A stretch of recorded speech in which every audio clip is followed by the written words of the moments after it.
What's good, peeps? Self-isolation, day 36, Q&A, part 17. Let's do this. Let's do this, people. Quick sip of the drink. It's not coffee today. It's actually lemon with green tea. So 2 slices of lemon, a green tea bag, and that's what it is today. Just trying to get up the questions. I should have this prepared, but this is me. I'm not a very prepared person. What day did I put the video out for the Q&A? Was it Wednesday or Thursday? I think it was Thursday. As I'm looking for the questions, a couple of things. Don't forget to like, share, and subscribe, people. Also, the Patreon is up and running in the sense that I finally have some content up there. Go and check it out if you want to support the channel. Where are we? Come on, question. Did you guys, this is me just trying to waste time because I can't find the questions. Did you guys watch Halfway Beyonce's deadlift world record yesterday that I did tell you about? He did break the world record. He lifted 501 kilos. And as far as I'm concerned, that's legit. That's legit, people. I know some people have said, oh, it's not in competition. I don't care. This isn't like, it doesn't need to be, does it? I mean, you've just deadlifted 501 kilos. All the plates were weighed, right? You had an official referee in Magnus for Magnuson, who is the referee. If you guys watch Strongman, he's the referee for a lot of the events, the Arnold Classic, other events like the Giants Live. He's the referee they use a lot, so that's a legit referee. And they also, which I thought was very good, they only gave him a 15-minute break in between lifts, which is exactly how it is in competition.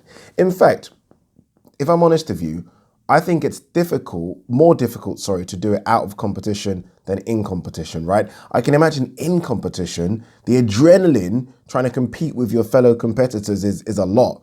I mean, to do it by yourself is difficult, right? Because if you get someone that does 480, your mind's going to be so pumped to lift 480 as well. When it's you competing against you, I actually think that's more harder.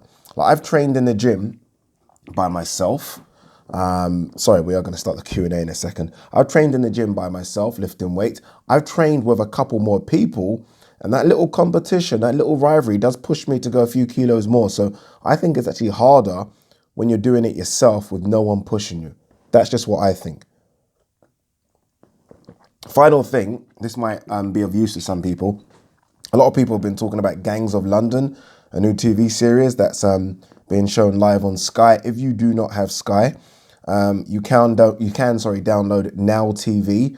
They're doing a 7-day free trial. Just don't forget, obviously, to cancel your 7 days, and you can quickly binge watch it and then just cancel, and you don't get charged. So that's the way to watch it if, like a lot of people, you don't have Sky TV, because I think Sky Atlantic are showing it. So yeah, all right, let's get into the Q&A. I think we have a first question. Guys, in future as well with the questions, because I'm getting some questions. Like, most of you, just a line is the question, which is very good, right? But some of you, like, fucking, it's like 4 or 5 paragraphs. And that's going to be difficult for me to read and then answer. I remember the first thing they taught me when I went to Quest Sports was get your question out in 1 line, right? Don't be one of those reporters that ask a question to someone and literally you're there for like 5 minutes. Get your question out, because you could be in a situation where you've got like 10 seconds, right? The person's only giving you 10 seconds and you've just got to quickly get the question. So please, guys, I know most of you aren't journalists, but please try and keep the questions to like 2 sentences, 3 sentences. All right, that being said, let's start. What's the time? 12:12. I'm doing this at 12:12 Sunday. So we're going to go to 1:30. I mean, I put in a shift, right? I put in a shift. Reese Williams says, yo, Ade, love your channel and your content. Glad to see you're keeping well through the lockdown. Question, do you think we as fans of this era will, in a few generations' time, look back at this heavyweight crop, AJ, Fury, Wilder, etc., and tell the fans of the present day, these guys today have nothing on the AJ, Fury, Wilder era? Is it just a product of nostalgia, or were the 90s, 70s guys really that much better than today's? Will fans always say past eras were better than their present day fighters at the time. Keep up the good work, man. Massively appreciate your channel and all the extra content you're putting out during these crazy times. Cheers, Reese. Thank you, Reese. Is it nostalgia? There's a bit of nostalgia there, isn't there? There is a bit, right? Especially with the Foreman, Fraser, and Ali. There's definitely nostalgia there because Larry Holmes doesn't get any credit at all, does he? And for me, Larry Holmes is a top 5 heavyweight, but no one seems to mention Larry Holmes, right? Because he came in the back end of those guys. So I definitely think there is nostalgia, but I also think those guys were just that good. I think boxing was just different back then. It was 15 rounds, right? Number one. It just seemed, I don't know what it is, but when you watch it, it just seemed grittier, didn't it? Like harder, especially when you look at footage of those old school American gyms, right? It just looked hard. Everything looked harder back then. But I do think boxers were better back then. I do think now it's almost become a size thing, right? I mean, the biggest, right? There's no doubt. You look at the 3 heavyweights that dominate; those pretty much are the 3 biggest heavyweights in terms of height, anyway. So I do think it's a size thing now. When I did think back in the day, especially if you're talking the 70s, the guys are just so much more skillful, so much more skillful. Just go and watch the fights. I mean, the way in which they put their punches together was unbelievable. It really was. I mean, just go and watch Larry Holmes. Just go and watch like Larry Holmes, peak Larry Holmes at how he's boxing, how he's moving on the back foot, the way he pumps out the jab, how beautiful the 1-2 is, the way in which he slides out of punches. It's just his uppercuts. It's just so clean. The work is so clean. And I watch some, I'm not going to mention any names because I get a lot of stick. I watch some of these guys now and it's just so rough and rugged. And look, each to their own, right? Everyone's got a style, but it's just so, it's not clean, which is why I give Deontay Wilder some stick. I said I'm not mentioning names and I mentioned Wilder. I give Wilder because I watch him sometimes and look, I get it. You got that right hand and it's just devastating. And, you know, is it the hardest punching right hand of all time? I don't know. I don't want to get into that. But I just look at him and I think, you're like the WBC heavyweight champion. You've defended it. I don't know how many times you've defended it. 10, 11, 12. And you still look just, you know, anyway, let me not go there. Question from Ryan Z. Hi, Ade. I have some matchups. Canelo versus Hagler at middleweight. That's not even a matchup. That's a death sentence. Hagler would kill him. Ike Akabuche. Well, you know what the funny thing is? It's like, this is so random, but Ike Akabuche, obviously Nigerian. And it's weird how people pronounce it. Ibiache, some people say. But in Nigeria, we say Ike Akabuche. Samuel Peter. Abuche would just eat him alive, I think. Duran versus Pacquiao at welterweight. I'm going Pac-Man. Pac-Man had some solid wins at welter, didn't he? Solid wins. Charles Martin versus F.A. Jagba. Charles Martin. I like F.A. Jagba, but I just don't think it's going to happen. And in a street fight, Bob Sapp versus Mike Tyson. Oh my God, Bob Sapp would absolutely wreck him. Especially if you're talking peak Bob Sapp in the terms of the Bob Sapp that was a K1 fighter. Oh my God. No boxer is beating up an MMA guy in a street fight as far as I'm concerned, right? You just get him, they're just going to wrestle you and take you to the ground. Now, I don't know if Bob Sapp actually had a wrestling background. Not sure. I think he had an NFL background, didn't he? So he'll charge you. He will charge you, right? And the size of the man. Tyson was what, 16 stone? I'm going to say when he retired, still looking solid, maybe touched 17. Bob Sapp must have been when he was on the juice, like fully, K1, when he was about 26, 27. I'm saying he was about 24, 25 stone. He actually looked like a cartoon character. Didn't look real. Did not look real. All right. What other questions have we got? Got Matthew Clark sent a question hinting. Hi, Ade. How do you think fighting in empty arenas will affect fighters? We often hear how deadly, inspiring David Price is meant to be, but come fight night, he has looked mentally spent, and I've heard him say that the big crowds and pressure have got to him. Do you feel some fighters will improve with less crowd pressure? Interesting question, right? Because some fighters do feed off that crowd, right? I mean, especially if you're getting pummeled, right? And then you just hear they start chanting your name. It's just like football it's like anything, right? They start chanting. Surely that gives you an extra 10%, right? I mean, I don't believe it can fucking turn you into Muhammad Ali, but it can do something. And you do wonder how that's going to affect fighters, right? Just especially those fighters that are used to big crowds. Like we've got Dillian Whyte Povetkin coming up. Dillian Whyte's used to fighting in front of 20,000 now. He's used to it. It's standard for him. How is he going to react fighting in what I'm guessing will be a smaller venue? There's no point renting out the MEN Arena for a behind closed doors event. So a smaller venue and no crowd. And the crowd would be very pro Dillian Whyte. So that's a thing as well, right? When we talk about fighters fighting away from home, obviously it's because of the crowd. Now, I wonder how it's going to affect the fighters that have got that home advantage, but kind of don't because there's no crowd supporting them. So it's going to be very, very interesting to see how that one plays out. To be honest, I don't think it will do much for David Price. Just sad, people. Any more questions? All right, we have got, is that the last? We've got a few more on the emails. Sorry. I guess this is the way to get your questions prioritized, right? Send them by email. Because a lot of these email ones, some of the guys on YouTube definitely got their questions in first. Hi, Ade. This is from Duji Beko from Croatia. I love when people send in questions from all over the globe. Love it. To know that people watch this channel from Croatia, just mind-boggling. Hi, Ade. Who do you prefer, Uncle Albert or Granddad? Only Fools and Horses. Oh, legend. Is there any sitcom? This isn't even the question, but is there any British sitcom better than Only Fools and Horses? Is there? I don't think there is. The only one that I think comes close, but it's nowhere, it's still to me a level away, is The Office. But to answer your question, I think Uncle Albert. Yeah, I'm gonna go Uncle Albert. But back to my question, sorry. Is there any? What do you guys think? Let me know. And you better not name any new stuff, right? Only old stuff, people. Only old stuff. Because I am old-ish. Do feel old, by the way. My bones, everything, my knees, like when I jog, everything starts to feel old. All right, let's have a look. We got a question from Nigel Coulson. And he asks, when the laptop loads...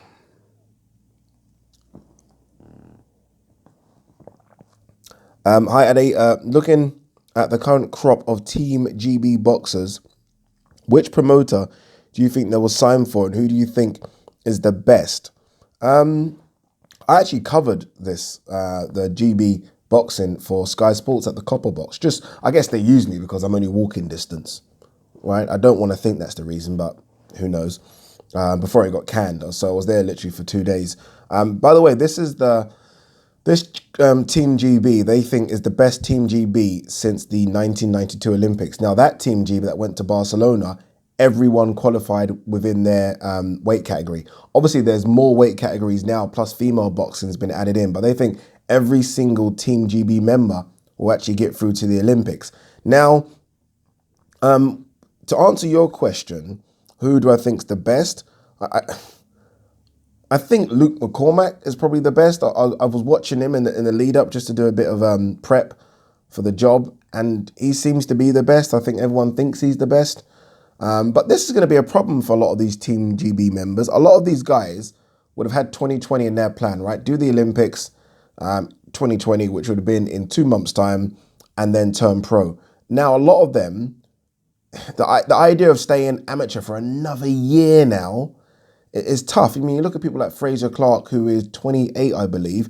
That guy needs to turn pro now. If that guy has any hope of becoming a decent level professional boxer, it's now. It's not when he's 30. And that's what's going to happen, obviously, after the 2021 Olympics. With regards to who or what promoter they will sign for, I guess it depends how they do in the Olympics, right? If, I mean, you are, for example, Luke McCormack and you get a gold medal, then, I mean, you might go Matchroom. If you don't, let's be honest, you might take a step down, and I don't mean to be rude here, and sign to Frank Warren in Queensbury Promotions. That's just how it is. But he's a good one because obviously he's from, I think, Sunderland, and you know that Eddie Hearn's been trying to reach up into that area. Obviously there's Josh Kelly and there's Ritten, but you probably need a couple more, right? And I think Luke McCormack will be good for him. There's others out there. Again, we mentioned Fraser Clark. There's Yafai. Not sure about him. I watched his fight. Not convinced, really. Caroline Dubois, far too young to turn pro. She'll probably do this cycle and another Olympic cycle after. Luke McCormack's twin brother, Pat McCormack. So there's a few, but it'd be interesting to see how they do in the Olympics. That obviously determines how well or which promoter they're going to go for, right? All right, last question on emails, and it's from ACM Boxing. And it says, hey, Ade, love the channel. Got a few questions. One, Vitaly Klitschko versus Bowe. Who you got winning and how? Boy, it's a tough one, that. First question I think you've ever sent me in, ACM Boxing, and you go straight to the jugular. I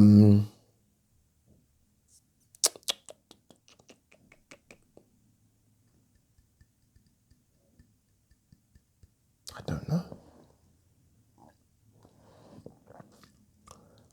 I actually don't know, bro. That's a good question. That is such a good question. That is such a good fight. I'm going to go Big Daddy Bowe, though. I'm not going to go for that version of Bowe. I'm going to go for the Bowe that beat Holyfield Bowe. That version, not Big Daddy Bowe. But that's a good question. Question 2 is, why doesn't Fury want to fight Usyk? I think maybe because Cunningham was his self-stated hardest fight. So a better cruiser like Usyk could have the tools to beat him. No, I don't think that's the reason at all, to be honest with you. Fury would fight Usyk, right? It's all about the Benjamins. If the money is right, he will fight him.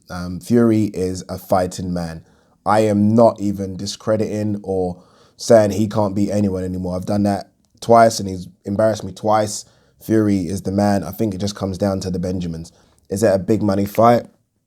Is it as a big money fight as Fury fighting a Dillian White or a Joshua or Wilder or any other? So that's the thing. It's like he would take the fight, but I think it's maybe 4th or 5th in terms of a money fight, right? I mean, even if Fury was to fight Andy Ruiz, for example, in America, Andy Ruiz, I think, is a bigger money fight in America than Fury versus Usyk.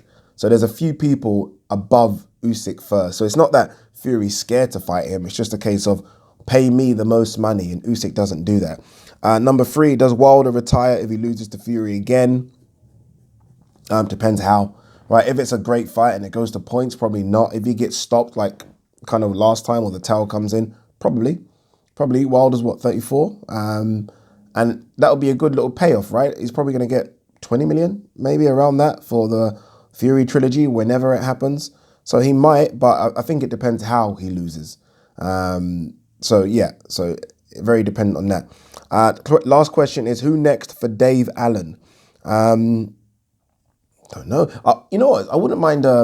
Obviously, I'm guessing they're going to chuck or get someone in from Eastern Europe, someone with a decent-ish record, but that hasn't fought anyone, right? That's kind of, I guess, what you need. But I wouldn't mind him against a Nathan Gorman type. That would be interesting, right? Someone like that. Who else out there is in the British top?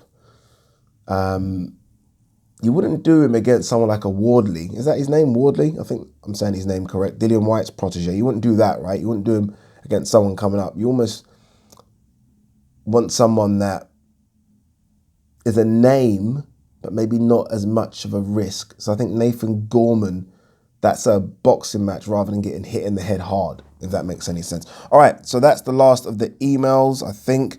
Let's go straight to... I drank that too quick. All right, straight to the YouTube. All right, Zeno, this name is not gonna work, is it? Zeno Kyriakadis. Kyriakadis says, yo, Ade, have you ever boxed as an amateur? No, I haven't. I did go to Newham Boxing Boys Club when I was very young. My older brother went, so I went. So I was there for about a month. My mum found out, weren't happy, stopped that, didn't box.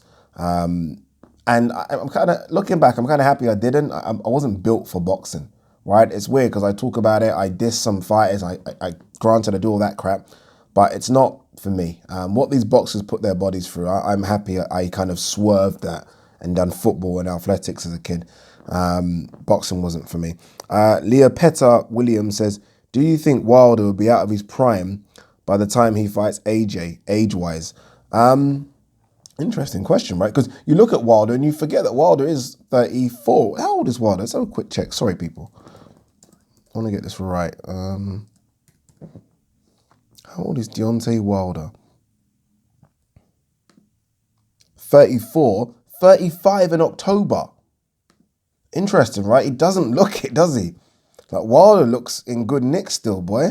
You know the thing about Wilder, aside from, then again, he's had a couple of tough fights. I mean, both Ortiz fights were tough, really, plus Fury. So I want to say he's not, he's not shot worn or anything, and I don't think he is. But again, you're adding another Tyson Fury fight onto this, right? And then maybe a couple more, and then AJ, possibly. So he might not fight AJ if he's still fighting until he's like 37. So yeah, you're right. I don't think he will fight AJ in his prime. And AJ will be 32 at the time or something like that. So 32, 33. Wait, sorry. How old's AJ? How do I not know this stuff? AJ 30. So if they were fighting in a couple of years' time, AJ be 32, still very much in his prime as a heavyweight. Wilder 37. Interesting. Will it matter? I don't know. Will it happen? Probably not. Lampoose Jackson says, have you ever boxed before? And if so, are there any stories? So that kind of is a good thing because I answered that question just now, Lampoose. Original Individual says, was Sky Sports giving Matchroom exclusivity to UK boxing shows a good or bad thing for UK boxing? I guess you can look at it two ways. I mean, Matchroom have done good with that, right? Matchroom have put on some fantastic shows. It's been a good 3 years of boxing, you know. I mean, I don't think 2019 was the greatest, but there was a period, I think it might have been 16, 17, 18, where it just felt like there were shows, big shows, like in arenas every week. So I think Matchroom have done well. I would also say bad though, because I think it should be a level playing field, right? And I think it killed sort of Hatton Promotions, Cyclone Promotions coming up at the time. Obviously, they got the gig with Channel 5, so they kind of survived. Frank Warren had to go up and set up Box Nation. So it wasn't a level playing field. I don't think that's fair. But and the flip side, look what Matchroom were able to do with it. They didn't exactly just piss it away. They done very good things. They produced some stars, put on some big shows, some big fights, some big events. They created some stars, so they done okay, right? Niall McKeown says, what do you think about Tony Bellew saying he would embarrass Andy Ruiz? I actually made a video about this yesterday or 2 days ago, depending upon when this goes up, saying it's a joke, right? Surely. I mean, Andy Ruiz would smoke Tony Bellew, smoke him. And I'm a Tony Bellew fan. I am. But got to be honest, this channel, I don't hold back. I'm very honest and sometimes brutally honest. No chance. Well, because Tony Bellew beat I literally passed it David Haye. Andy Ruiz is a top 6 heavyweight. He would smoke Tony Bellew. It's fact. I mean, Tony Bellew got beat by light heavies. Like, he's a small heavyweight, right? Tony Bellew, anyway, moving on. I put a video up on it. Go and watch the video. Rampage Ryan says, who wins, Ferguson or Gaethje? Obviously, this is UFC 249. Or is it still called 249 or 250? Good fight, right? I would edge towards Tony Ferguson, but Justin Gaethje could put his lights out. And that ruins everything. Ruined everything. Because obviously, all of us want to see Tony Ferguson versus Khabib Nurmagomedov. So that would ruin everything. But I would edge to Ferguson just. It's a risky fight though, risky fight. FIFA JR says, hi Addy, love the videos. Fantasy matchup, Andy Ruiz versus Oliver McCall.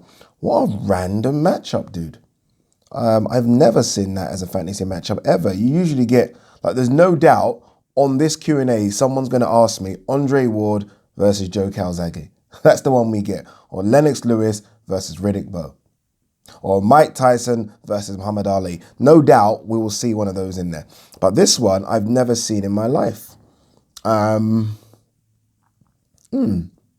weird that you always remember Oliver McCall. You remember Oliver McCall for 3 things. I do anyway. No, about 4 things. I remember him losing to Juan Carlos Gomez later on in his career. Obviously, I remember Frank Bruno loss. Remember him beating Lennox Lewis, losing to Lennox Lewis, and him breaking down as well. So it's like that with him. So I think I'd favour Andy Ruiz. I like Andy Ruiz, you know. I think I like him too much. I like Andy Ruiz. I don't think he was a fluke win. And so I don't think it was a fluke win against AJ. I do think he can still cause some damage. I don't think it's going to be like a Buster Douglas and then he just vanishes off into thin air. I think if he gets with Canelo's team, loses some weight, gets some Clenbuterol in the system, we have a heavyweight there again, ladies and gentlemen. All right, Billy Spencer says, who do you believe won the Warrington versus Galahad fight last June? And do you see the second fight being much different?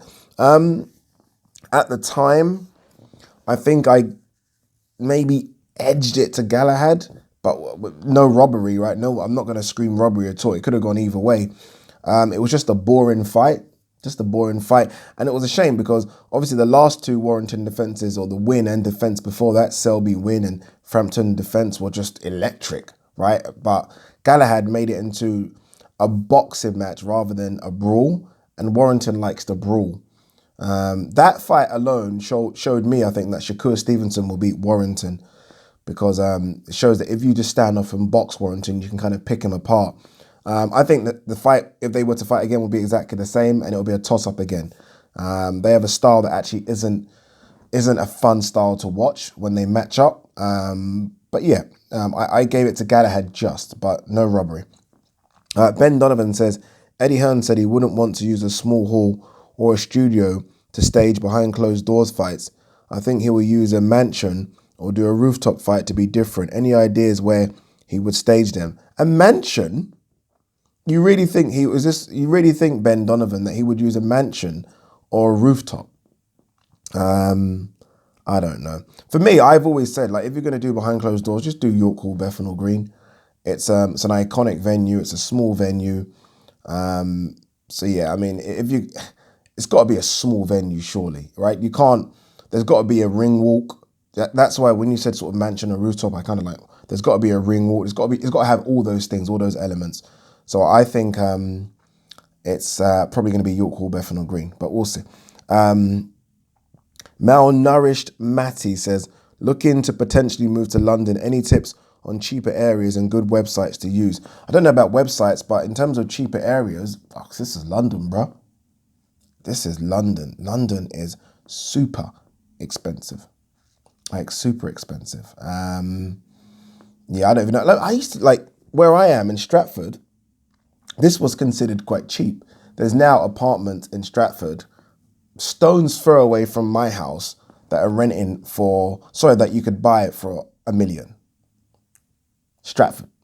Like, it's just gone crazy. It's gone crazy. London's gone crazy. So your best bet is to actually move on the outskirts of London. So Essex and Kent. Ilford, which most of us from London consider Ilford part of London, but the postcode is IG. So again, once you get out of that London postcode thing, it becomes a bit cheaper. But dude, good luck in finding a cheap place in London. All right, next question from Alameda Doherty. They say, keep the channel going, Eddie, because it's motivating plenty of people to stay positive. My question is, why do a lot of people tend to think that boxers of the older generation are better than the current in the wrong way? I agree that the boxers of prior years are better than now, but a lot of what I hear from some channels comes from a place of bias with no actual justifiable reason. I hope this makes sense. There definitely is a bit of that, isn't it? There's definitely this nostalgia thing that goes on. It's not just boxing, though. I think that's what we have to try and understand. It's all sports, right? I do it definitely. Like Roger Federer is my greatest tennis player of all time.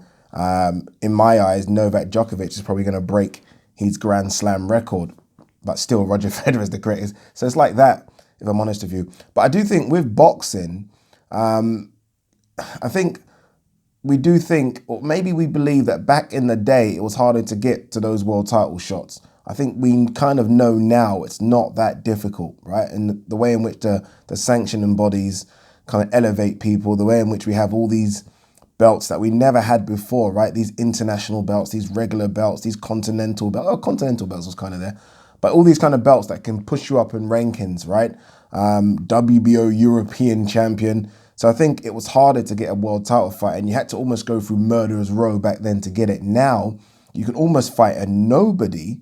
You can almost fight no one and somehow jump up, right? I mean, I think Anthony Yarde's a great boxer, and I think he's going to go on to do good things, but he literally fought no one, and then he's fighting Kovalev. You couldn't really do that back in the day. So I think that's probably why we have the appreciation for fighters back in the day than more so than fighters now. Our next question is from Leo Donnell. Much like your Who Would Have Won series that you're currently doing, 5 MMA fights that didn't happen when they should have happened originally. Mine are Aldo versus Pettis. That's a good one, right? That's a good one. The only thing about that one is I'm pretty sure Pettis was going down to 145 after a defeat at 155. Still in his prime, but going down to Aldo's weight. That's interesting, right? I'm trying to think, was that Aldo after he had got beaten by Conor? I think it was. So it's a good matchup, that one. Overeem versus JDS 2011. Oh yeah, that was supposed to happen. But Overeem then popped for everything. Overeem back then, I mean, couldn't fuck with Overeem back then, boy. John Jones versus Rumble Johnson. This would have been a good fight because we know Rumble hits like a truck, but we also know Rumble fades. We all know that, right? John Jones has a way of, like, John Jones' chin is underrated. Like, we never talk about it. So I'm going John Jones. John Jones is the GOAT for me, so I'm going John Jones. Diaz versus Poirier. Diaz. Lesnar versus JDS. I'm going JDS on that one. All right, White Tony says, Ajagba versus Dubois, who wins? Whoever lands first. Whoever lands first. They're both exactly the same level right now for me, both of them. I watch Ajagba, and I think he's the better boxer of the two. And I do think, in terms of power, I think they're both the same, if I'm honest with you. I think Ajagba can hit like a truck, so can Dubois. So I'm going to go for my, I say Nigerian, both of them are Nigerian. Dubois, I'm sure he's Nigerian as well. Ajagba, I'm going Ajagba. Close one though, close one. Mr. Dabman says, hey Ade, love the channel bro and stay safe. Quick one, do you think the long-term benefits gained from steroid use is overlooked in boxing? Example, I know guys from my gym who have made massive gains while on roids, and when they come off, even after years, they have lost some, but not all. Maybe Jarrell Miller will benefit in the long term, even if he is now off the gear. Yeah, there definitely is that, isn't there? 100%. Which is why I guess in athletics, when you get caught taking any form of PD, it's like 4 years. In some instances, 8 years. 8 years, I think that's a bit much, but it's like 4 years, right, in athletics. Just because I think they know about the residual benefits you'll still keep getting regardless. So I definitely think there is long-term benefits in steroid use that boxing just completely overlooks. I still don't think boxing understands the benefits of some steroids and what they do. I still think it's, I think we're years behind other sports in terms of how to deal with drug cheats. Years behind, just because, I don't know, just how corrupt the sport is. And I think we all know that one. Nick Vincent says, where do you think Tyson Fury will be in the rankings at the end of his career? In brackets, if he beats everyone on his list. What's his list? Okay, he said Joshua, White, and the Wilder rematch, right? Maybe. What do you mean, sort of, where would he be? Do you mean like in terms of all-time rankings? Like the all-time heavyweight rankings? I don't know, maybe top 20? Something like that, right? I mean, I hope you're not one of those guys that are going to say top 10 and top 5 and all that kind of stuff. No. You got to do a lot more than that. You got to do a lot more than that. That's all I'd say on that subject. Ben Fleming says, do you think top pay-per-view fighters should give some of their money to venue staff, etc., that won't be getting any money for a while? NBA and football did similar things, but probably harder to achieve in boxing, where there aren't any teams, fixed contracts, etc. It's not necessarily about teams and fixed contracts. It's about boxing not having boxing venues. So when you say give them to venue staff, there are no boxing venues. There aren't, right? I mean, every boxing venue is used for other things. Like, I mean, you take the Barclays Center. Is the Barclays Center, is that not where the Brooklyn Nets play? Am I wrong? I think it is Madison Square Garden, obviously New York Knicks. So all these boxing venues are actually venues used by other sports. So it's easy, right? Liverpool, Anfield, Arsenal, Emirates. So it's easy to kind of say, okay, they work for us. Boxing venues are venues that are shared with so many other things, shared with concerts, shared with comedy events, shared with this, shared with that. So there aren't boxing venues. I think if there were boxing venues, like 100% this venue is only for boxing, then I think boxers would definitely help out, but there isn't that anymore. In fact, there's never been that, right? Even York Hall Bethnal Green was always used for other stuff. There's never been that, so I guess that's the issue. All right, next question. Big Blair says, who do you think would have won, Mike Tyson versus Roy Jones? The fight was supposed to happen in 2003, but Roy went down to fight Tava first. He went on to lose that fight, so the fight was never made. Both were past their primes, but it still would have been a great fight to see. Would have been a great fight. I would always pick Mike over Roy. I mean, 100%. I mean, I'm not having a light heavy coming up to beat Mike Tyson. I don't care if it's Roy Jones back then. Not having it. Not having it. Right? I mean, Ruiz, who Roy obviously beat to win a world title, that was strategically picked, right? Because Ruiz was slow. Ruiz wasn't as powerful. All the things, right? I mean, I'm not discrediting Roy Jones going up to heavyweight and winning a world title, but I mean, you talk about the heavyweights that are around at that time that he could have fought. Evander was there, right? Lennox was there. Mike was there. Yeah, so Ruiz was picked for a reason. So, I mean, Mike Tyson would have stopped him as far as I'm concerned, would have knocked him out, right? You're talking Mike there, dude. I know it's 2003 Mike, but you're still Mike, yeah? Put some respect on that name. Sam Beasley says, what happened between Peter Fury and Tyson splitting up? Love your channel, mate. Dude, I have no idea. All right, I wish I could give you some inside information, but I have no idea. It might just be a family feud, right? Could be a family feud. They still show respect to each other, and that's enough, right? It happens, right? It happens in all families. It's funny how we get carried away with sort of celebrity, if you like, families and what's going on. I think we need to look at our own families and realize shit happens, right? Shit always happens. Finbar White says, hey, Addy, hope you're okay, my friend. Know things have been tough, but keep the chin up. The chin is certainly up. Thank you for that, brother. Has the lockdown taught you anything new? Good question. I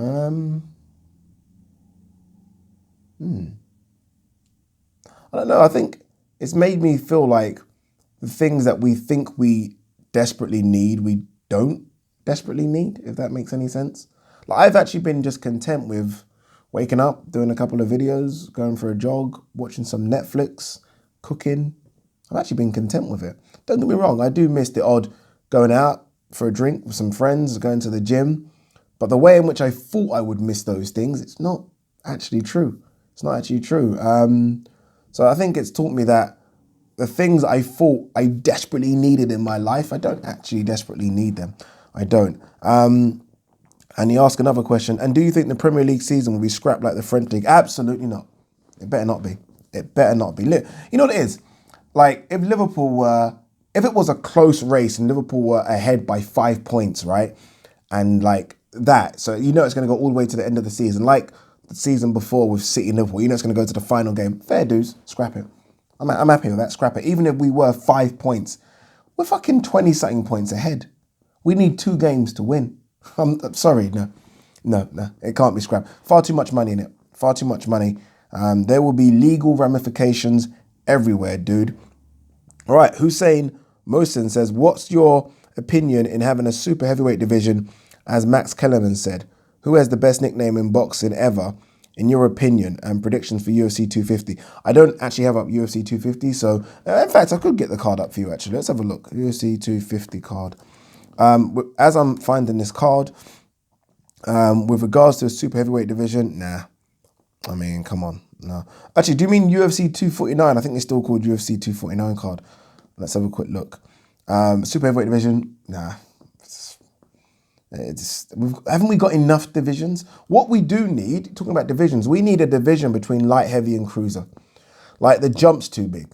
The jump is too big. That I don't even know what is the jump, but it's ridiculous. Especially when you've got like 130, 135, 140, 147. Then you've got the cruiserweight to light heavy. It's ridiculous. All right, do I have the card here for UFC 250? All right, we've got it. All right, let's quickly do this. Tony Ferguson versus Justin Gaethje, Ferguson. Henry Cejudo versus Dominic Cruz, Cejudo. Francis Ngannou versus Jairzinho. I can't pronounce his surname, Ngannou. Jeremy Stephens versus Calvin Kattar. Interesting fight at featherweight. I'm going to go Jeremy Stephens. Greg Hardy versus Yorgan De Castro. I'm going to go Greg Hardy. Cowboy Donald Cerrone versus Anthony Pettis. What a good matchup that is. at 170. It's a good matchup, that. I'm going to go Anthony Pettis. What else have we got? Carla Esparza versus Michelle Waterson. I love Michelle Waterson. I do. I can't lie. Fancy the fuck out of her. She's beautiful. I'm going to go Michelle Waterson. And this is the fight I'm really looking forward to. Uriah Hall versus Ronaldo Souza, or Jacare Souza as we call him. I'm going to say Jacare Souza. That's a good fight though. All right. Next question from Jamal Mohammed says, in your opinion, what is the biggest robbery in boxing history? Love your channel, bro, and keep doing what you're doing. History? I mean, that's tough, right? I mean, all right, if we're going to go boxing, because it is boxing, Roy Jr. at, what was it, Seoul Olympics? That's the biggest. Oh, it's funny now, but that is the biggest robbery in boxing. Like, the biggest. Jeez. I'll tell you another one that I remember a few years back. Felix Sturm, Oscar De La Hoya. Felix Sturm put the beat on Oscar, but because I think Oscar had this fight with Bernard Hopkins lined up, they gave it to Oscar. Felix Sturm beat him easily. Boxing, I love you. Fuck you, Buddy says, who would you pick in a matchup between Hrgovic and Hunter right now? Right now, I would probably go... it's a good question. That's a good fight, isn't it? That's a good fight.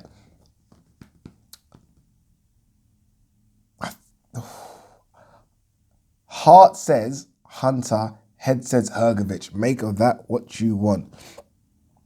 Ash says, love the channel as always, Ade. Fowler versus Ahara Davis, who you got? Yeah, what is this nonsense? What is this crap? And can Fowler stop fucking tweeting us about CBD oils? But yeah, what is this crap? One's at 140, one's at 154. I know Ahara Davis says he's going to come up to 150, and Fowler will say, okay, I'll make 150. What is this nonsense? Dude, I can't lie to you, I have no interest in it. Cian, if I pronounce that correctly, C-I-A-N, says, if you were a footballer, would you play international football for Nigeria or England? Great question. Oh, gee, that's a good question, because I do have a moan when I see Nigerians playing for England. I can't lie to you, I have a moan sometimes. I play for Nigeria, but I fully understand. If you're of Nigerian descent like me, but you've been playing football for England under 15, under 16, under 17, under 20, it's going to be difficult, right? See, the thing for me is that I was born in Nigeria. I guess a lot of these Nigerians that play for England now were born in England. So it's a bit different. It's such a good question. Again, if I'd been brought through the ranks at England, under 15, under 17, under 20, under 21, then my dream at the time is England full caps. Has to be, right? If I haven't, say if I'm I'm a late bloomer, right? So I haven't done the under 21, I haven't done all that. I'm like 24, I'm in the Premier League and I'm scoring, right? So I've come up maybe from the Championship and I'm scoring. Then there is no allegiance to England. There is, you've not played. And Nigeria call you up and you're of Nigerian descent, Nigeria, mate, gotta be. Jordan Sue says, who's got the fastest hands in boxing? Active fighter. I'd probably say Gary Russell Jr. Probably. He looks like he's got real fast hands. Like Ryan Garcia looks like he's got fast hands on his Instagram. They don't look super fast when he's fighting. Like Amir Khan, those were fast hands when he was fighting, right? And Manny Pacquiao. So, you know, in my head, I'm thinking Ryan Garcia, but when I've watched him fight, they don't look super fast. Whereas Gary Russell Jr., I mean, those hands are just fast. Those hands are just fast. Durrell Carter says, if you could punch up any celebrity, which one? Dude, no violence on the channel, but since you've asked the question, I would be stupid not to answer. What's the Kardashians' brother called? What's him? Is it Rob? Is that his name? I'm not even going to search it. I think his name's Rob Kardashian, right? He'll get punched up, right? Because he just gets mugged off all the time. And I'm like, dude, for fuck's sake, man. You're getting mugged off all the time. Like when that girl mugged him off, that girl, I can't remember, what's her name? What's that? China? Black China? How could he not see this mugging off from a mile away? Like, he's getting mugged off. And he would get punched up. He'll get punched up. Struan McDonald says, Fantasy matchups, prime for prime, who wins? AJ versus David Haye. I would go AJ. I think AJ would beat David Haye. I mean, I know we like to say things like, oh, David Haye, fast, powerful, blah. I get all that. AJ is quite fast as well, and he's, I think, more powerful. So I would go AJ. Chris Eubank Jr. versus Darren Barker. What a random matchup. I'd go Darren Barker on that one, but that's a bit of a random one. Never seen that one before. Canelo versus Carl Froch. Super middleweight. That's Carl Froch's division, you know. Can we stop? Can we put some respect on Carl Froch's name, please? I know he winds people up with his 80,000 at Wembley talk and all this kind and all that stuff, but Carl Froch was a warrior. And we're talking his division.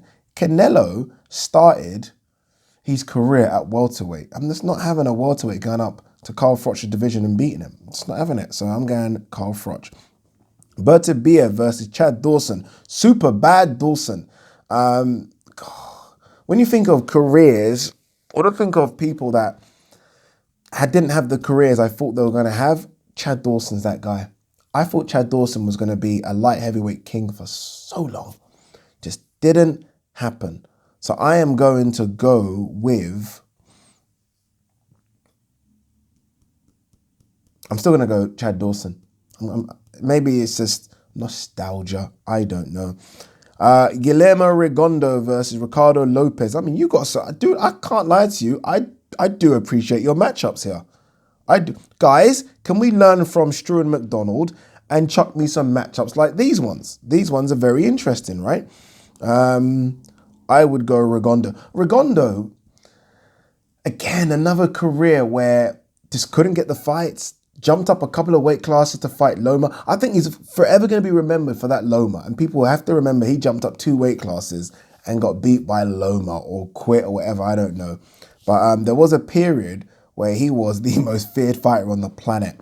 So I'm going to go with Rigondeaux. But good question, dude. King says, do you ever see the mentality of boxing fans changing in terms of losses meaning your career is finished?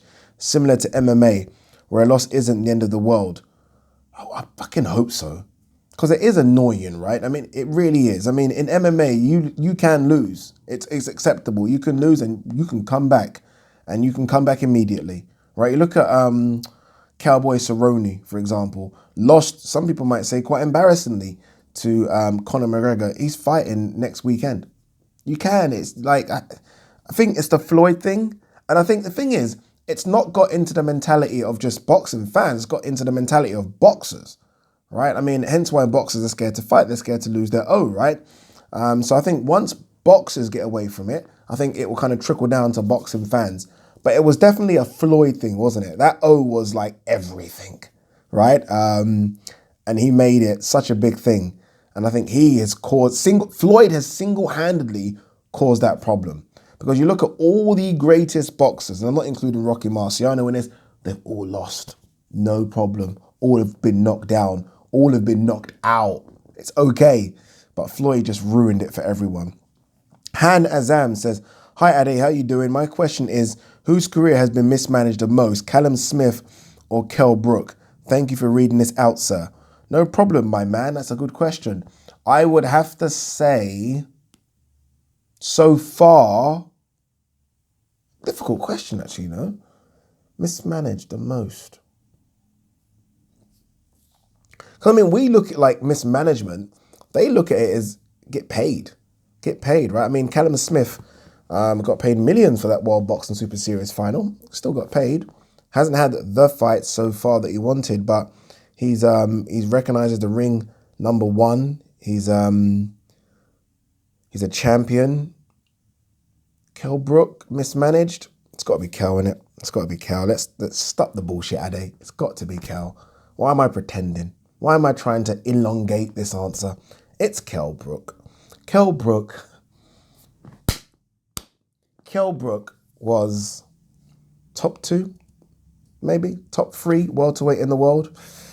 IBF champion, unbeaten, and someone put him in with Gennady Golovkin.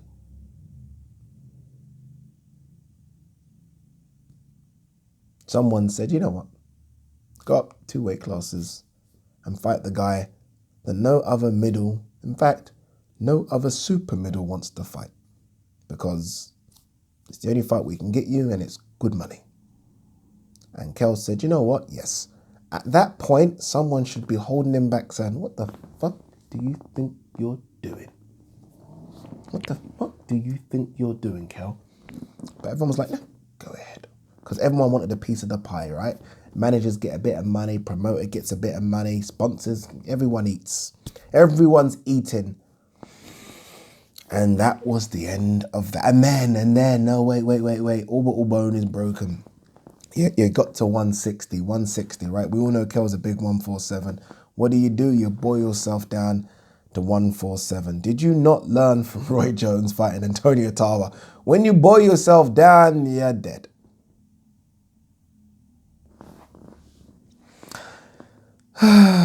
Okay, let's go. Forward says Ade Oladipo. I like it. It says the full name. You're granted the ability to be able to go back and relive any one boxing fight night experience of any fighter in the past 30 years in their shoes. So do you mean be them? Who do you choose and why? My choice, Ruiz versus Rahman 2. Simply put, no feeling sweater than revenged served with a right hand from hell. Thanks, bro. Keep the great content. You know who I'd like to be? If you're asking me, I don't know if you're asking who I'd like to be or just be around, but I would love to just be around Prince Nassim Hamed back in the day. The arrogance on that motherfucker, right? Just to be him and just to watch him. Like, I sometimes bored, I literally, no, this is no joke. Someone has remixed on YouTube, I think it's like 30 minutes of just Prince Nassim Hamed's entrances. Literally, it's just the greatest thing ever. Like, the swagger on that man. Oh, like, unbelievable. Oh, I miss Prince Nassim Hamed. I wish his head was right. He retired at, 28, 29. I'm not joking.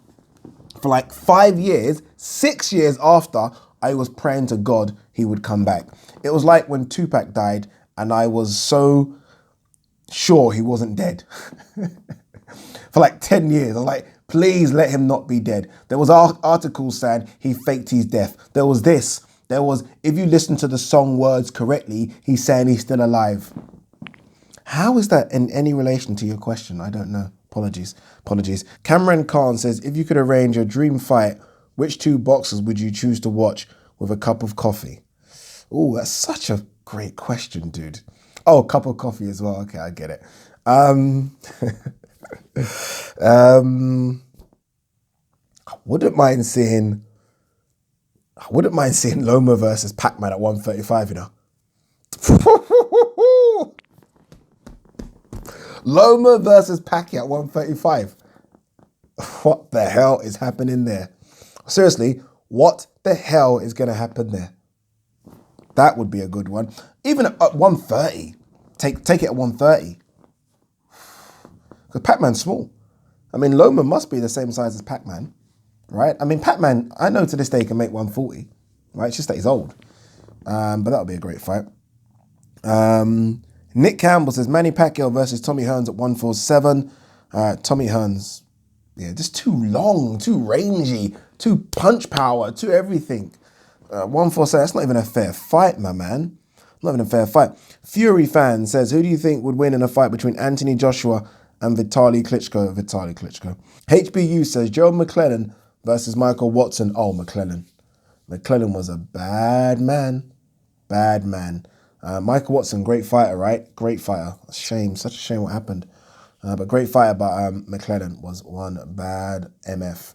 I think all the time of, like, if America sent over McClellan, which they did, and the UK said, okay, we need to send someone over, who they got to send over, Ben was the right choice, right?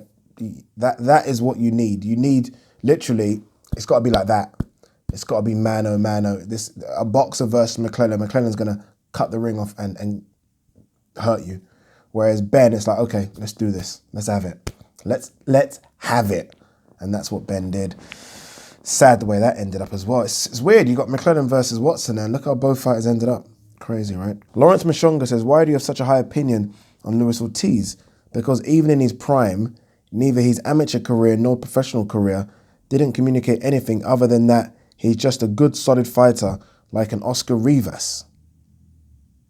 Love the channel though. I disagree with some of the things you say. At least you're keeping it 100. Yes, I do keep it 100. And thank you for liking the channel. And also, with regards to disagreeing with some of the things I say, that's how it should be, right? We shouldn't agree with everything people say. I always say that I'm not an expert on this sport. I just have an opinion on it. And I just try and keep my opinion, as you say, 100. The thing about Luis Ortiz is this, yeah? And this is going to hurt Luis Ortiz when we do look back at Luis Ortiz. It's going to be like, but who did he beat? Fully understand that argument, right? Because truthfully, he hasn't beaten anyone, right? I think his biggest win is probably Bryant Jennings or a Christian Hamer.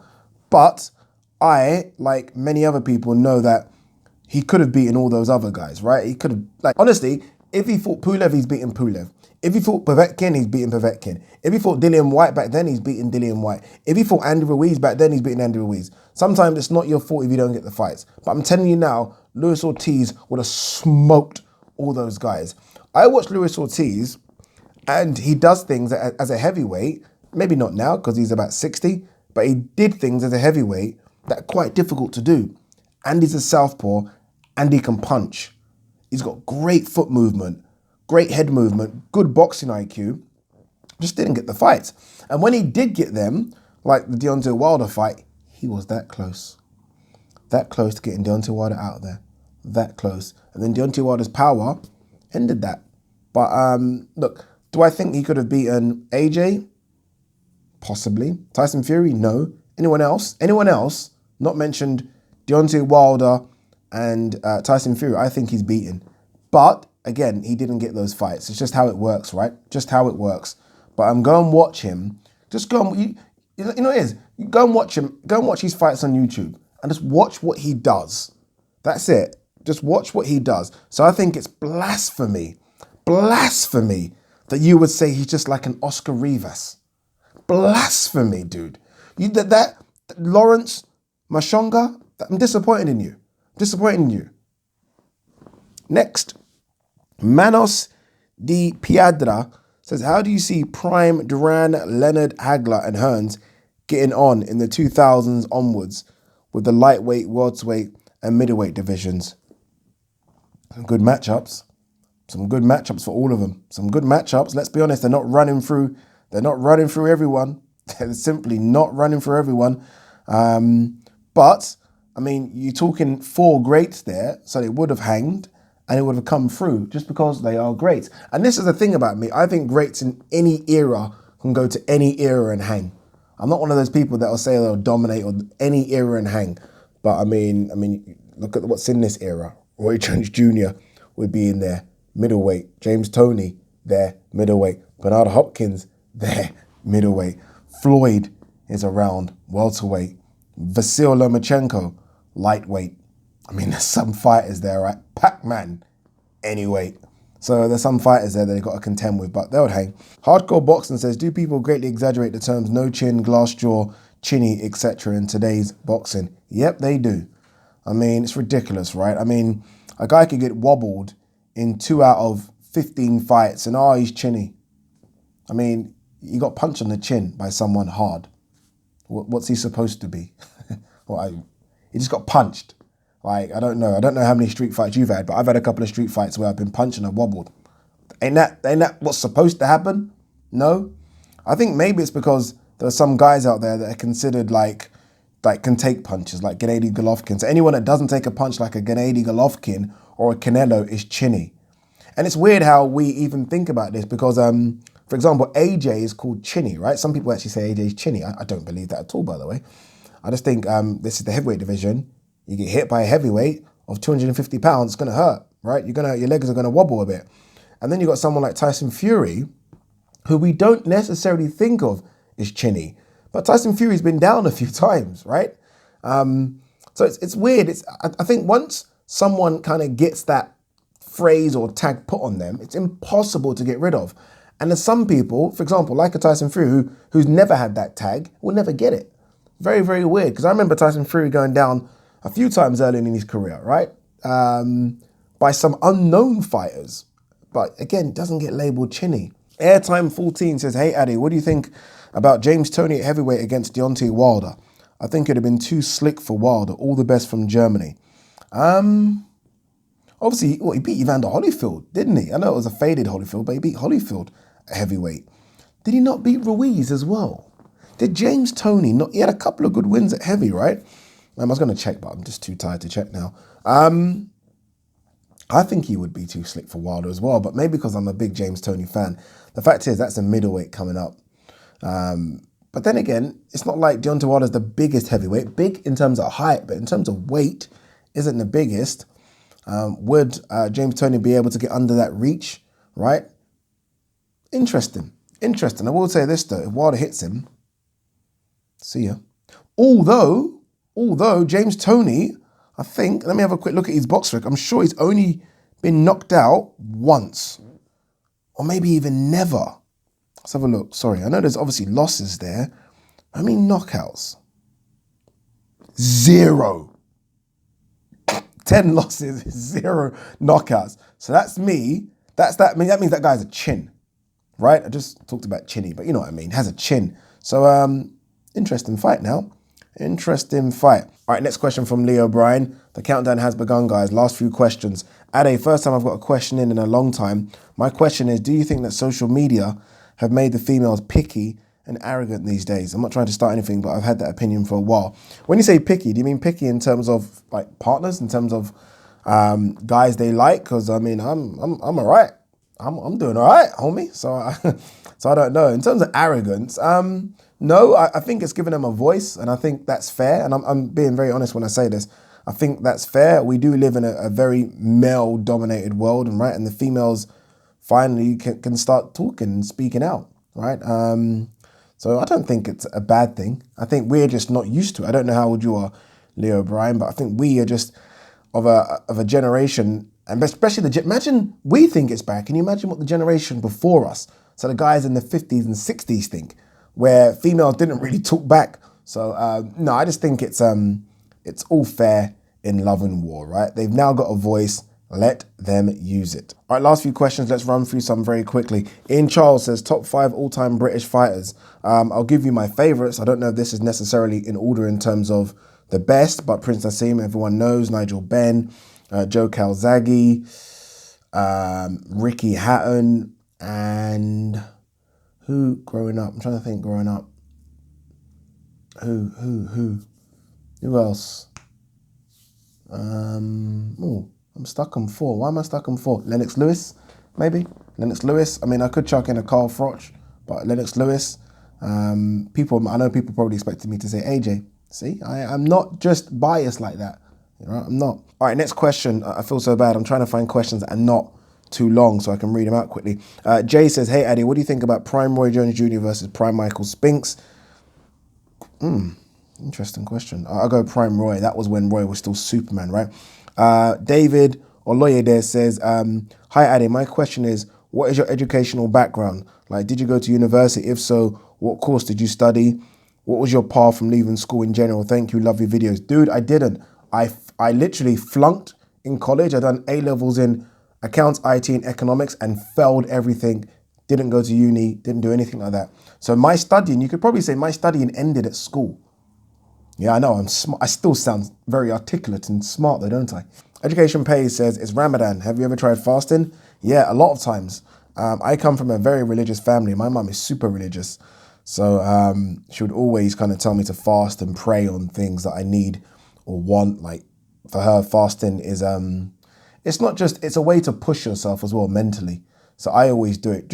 I think I fasted like about 2-3 months ago. Just for pushing myself. I know that might sound a bit crazy for some, but yeah. Tom Morgan says, hi, Addy. Do you have any tips for increasing viewing figures and improving content as I host a football podcast? Tom, this would have been a great time to give us your YouTube so I could shout it out, and that would increase some viewing figures, I guess, right? Some people would sub to you if they're watching this. Tips. I don't know, it's difficult. I think your thumbnail's got to be good. Your thumbnail's got to be a bit catchy. It's got to be about what you're talking about. No clickbait. You've got to do video after video after video, right? You've got to get your content out. People need to know that you're not just a fly in the pan. Like, people need to know that you are going to do content regularly. And I think those people will then start to catch up to it. But send me an email and I might be able to shout you out on the channel. IA says, is Wilder AJ still what it was in 2018? And who do you blame for the fight not happening? Keep up the good work. Thank you, bro. No, it's not what it was, but it's still a big fight, right? I don't want to be one of these people that, oh, they both lost now, so we have no interest. That's the problem with boxing fans nowadays. It's still a great fight between two heavyweights that, for me, are top 3, top 4 heavyweights. Still a great fight, right? With regards to who do I blame Eddie Hearn for shortchanging Wilder initially. I then blame Wilder for not taking the DAZN offer, and I then blame Joshua for losing to Ruiz. So every motherfucker's to blame. All right, last couple of questions.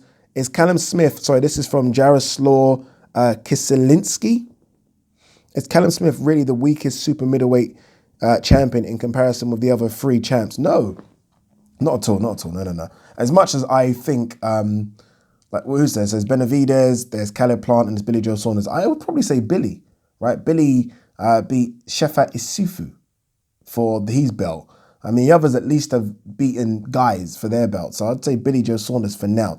John Losor says, hi, Eddie, how are you coping without gym? I've actually got some weights here. Like I've got a barbell right there with a few kilos on it. I've got a couple of big dumbbells. I've got to be fair, I've got the bands. I've got enough to keep going. I've definitely lost weight though, but I wanted to lose weight. Like I started this quarantine period, 95 kilos, and now 88 kilos. So I've lost a lot of weight, but then I feel like I was getting so many injuries from gym, like deadlift, my back was hurting, my elbows were hurting. So I feel like this is better. This is better for me. Trying to be like all juiced up to the grills and shit, look, just wasn't for me. All right, last question. Sorry guys, but what can I do, right? So many questions came in. Billy Spencer says, what's your favorite weight in boxing and why? Heavyweight. That's where my hero came from, Muhammad Ali, so I will say heavyweight. In fact, all right, let's have a look at the time. How long have we got? Oh my God. Even my fucking storage on my phone's running out. All right, 100% last question now. Big Boy Boxing says, Ade, does it annoy you how a lot of Americans don't give any British fighters credit? Apart from Lennox Lewis, I can't think of many British fighters that Americans rate highly, past or present. I do think they rate the likes of Tyson Fury now. I do think they gave respect to Prince Nassim Hamed. In fact, they gave a lot of respect. A lot of fighters talk about Prince Nassim. Floyd does. Paulie Malignaggi talks about Prince Nassim as well. Even Max Kellerman talks about him a lot as well. So they do give some, but the Americans think Americans run the world, don't they, to be honest. All right, last one now, completely last one. Mohammed Larisi says, what do you make of Eddie Hearn saying AJ will have one fight this year and it'll probably be behind closed doors? At least he's having a fight, right? At least we get to see AJ because right now, I mean, AJ's one of those fighters that can survive the lockdown just because financially he's okay. It's not like if he doesn't fight, he's going to be broke and signing on. There's a lot of these fighters that are coming up and a lot of these fighters that, some fighters that could be world champions that need to fight financially. AJ's in a situation where he doesn't. Peace, peeps. I'm back. If you're new to the channel, don't forget to hit that subscribe button. Also, please like and share the videos. It really does help the channel a lot. And if you want to support the channel, I do have a Patreon account. The link is in the description. All right, I'm done. Peace.